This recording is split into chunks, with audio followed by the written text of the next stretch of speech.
Selamat sore para netizen dimanapun kita berada. Salam inspirasi bagi kita semua. Ya, siap-siap Rismon ya akan dilaporkan balik begitu kan. Ya, bahkan dokter Taufik begitu kan ya. Dokter Taufik begitu kan sudah mempersiapkan borgolnya.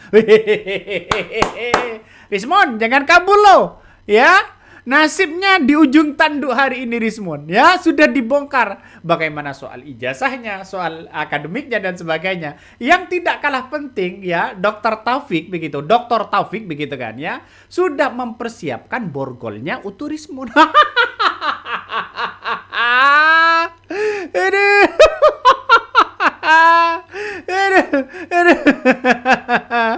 Benar bang kok seperti itu? Benar dong. Ini apa yang disampaikan oleh siapa? Oleh Dokter Taufik begitu kan ya. Dokter Taufik mengatakan ya akan diceploskan begitu kan ya, akan ditangkap oleh polisi dan sebagainya. Coba kita tonton. Ini seru begitu ya. Kalian yang runyam-runyam, kalian yang suka komentar jelek, sudah saya identifikasi, saya screenshot tanggal jamnya. Ya sama juga percakapan saya dengan RHS. Jadi ini saya bocorin ini. RHS itu jauh-jauh hari dengan pengacaranya tuh tepatnya tanggal 23 Februari itu sudah minta kepada saya untuk ditunjukkan ijazahnya almarhum Pak Bambang Rujito ya, yang alumni benar-benar alumni Fakultas Kehutanan UGM dan lulus tahun 85. Dia ada itu percakapan, saya simpan, nanti satu ketika itu kan saya buktikan untuk mendukung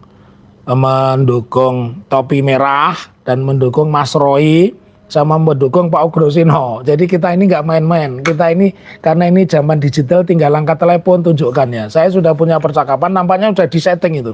Jadi Rismon ini, RHS ini berusaha mendapatkan data dari saya, karena yang punya kami, yang melakukan penelitian itu saya, Pak Wirawan Adnan, Andika Dian Prasetyo, dan Bu Dr. Tifa. Tapi awalnya hanya saya dengan Pak Ahmad Wirawan Adnan. Di Bogor kita sudah meneliti 10 dan salah satunya yang dijadikan alat bukti di dalam persidangan ya di Pengadilan Negeri Surakarta. Nah, singkat cerita, jadi dia itu ternyata telepon berkali-kali ya. Itu ingin tanya posisi watermarknya di mana, embossnya di mana, kemudian hologramnya di mana, itu ternyata dalam rangka mau diedit ya oleh si pengecut yang sebentar lagi akan ditangkap oleh Interpol. Waduh. Akan ditangkap oleh Interpol. Siapa mereka? Ayo kita tebak. Klik di kolom komentar. Siapa yang akan ditangkap itu begitu kan. Dan borgolnya sudah dipersiapkan oleh Dokter Taufik begitu. Ada yang masuk penjara nih.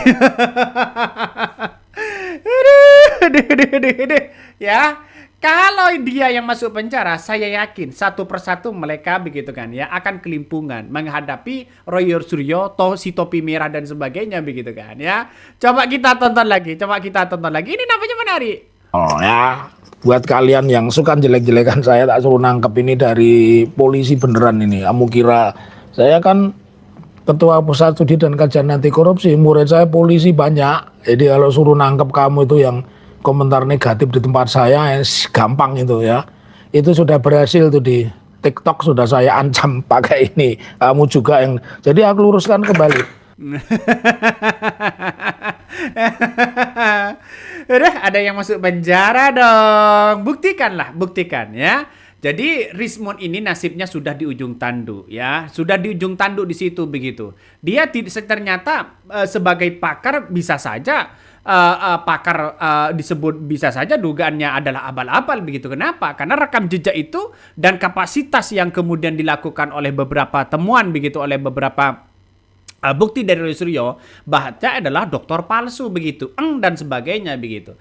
Pada akhirnya kebenaran akan terungkap satu persatu. Kita akan buktikan buktikan aja begitu. Kita akan buktikan. Jadi bisa saja ada karma-karma luar biasa kepada mereka begitu. Saya kira ini pertanda bahwa langkah dari Roy Suryo dan kawan-kawan mereka itu sangat luar biasa begitu kan ya. Tapi banyak orang yang kemudian mempertanyakan begitu kan ya. Itu harus ditangkap Bang, ditangkap. Iya, nanti kita tunjukkan aja begitu ya.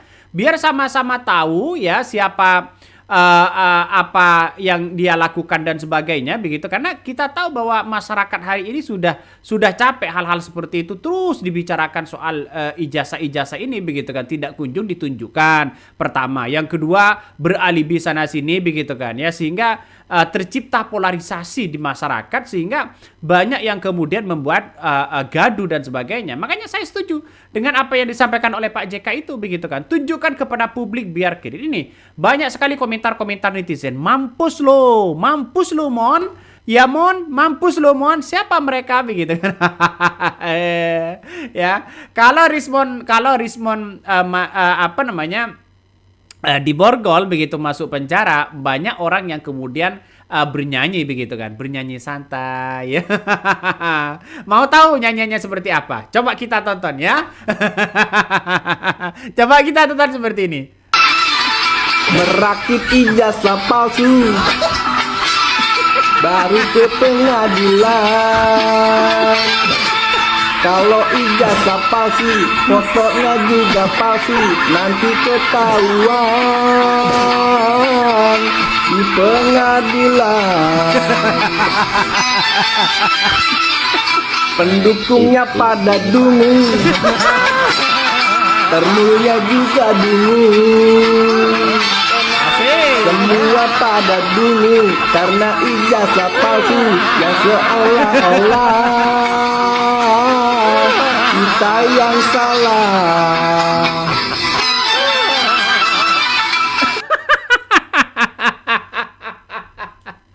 Itulah nyanyiannya begitu kan. Ketika si Omon ya masuk penjara, kita nyanyi.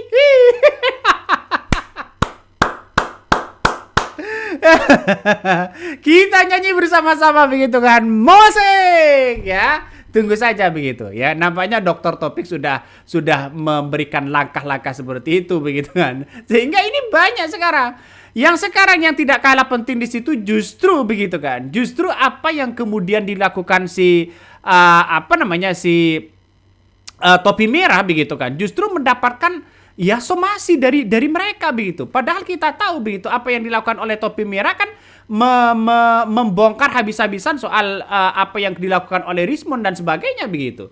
Jadi saya kira ini pukulan telak sebenarnya sehingga Rismon ini tidak bisa berkutik apa-apa begitu kan ya. Soal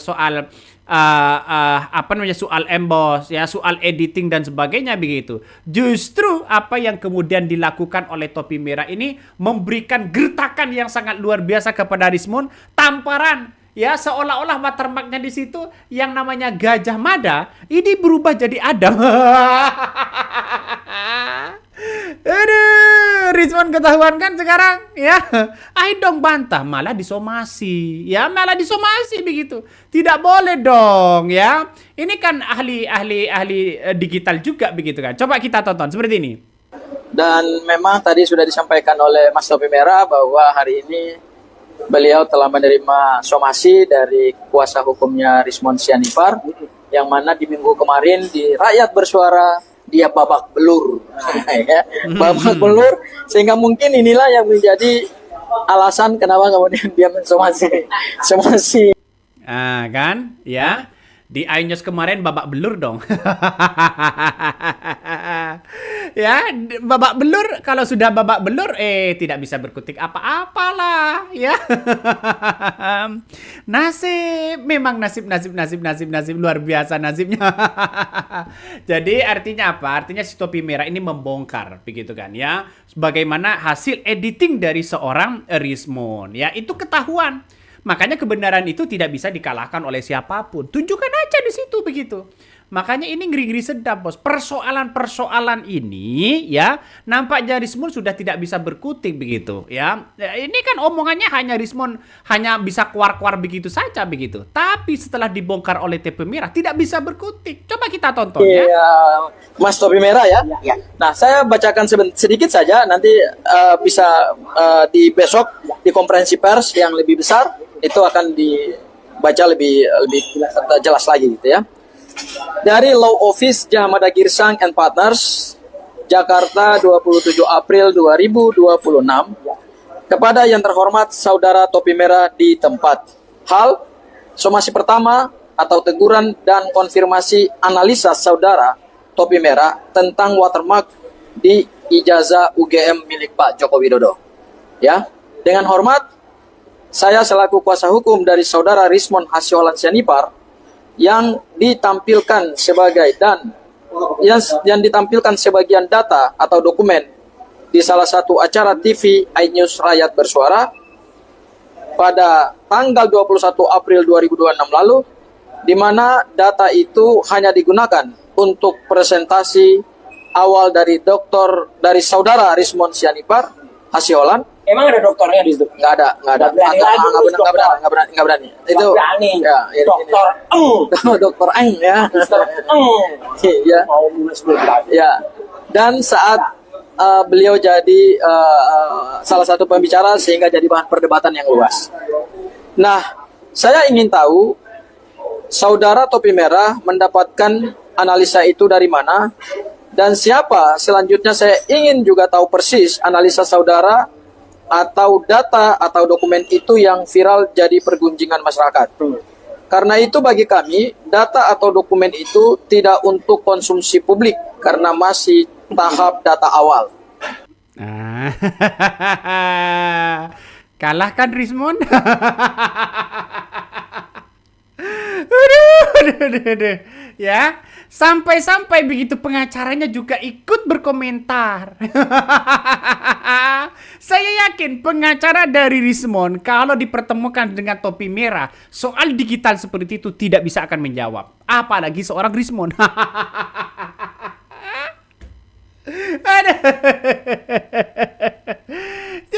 Jadi pada intinya ini kan main somasi seperti ini kan pada akhirnya kan mereka ketakutan besar begitu kan ya. Ini kan habis babak belur dibongkar main lapor sana sini. Ini kan ujung-ujungnya tidak baik bagi bangsa dan negara kita dong ya.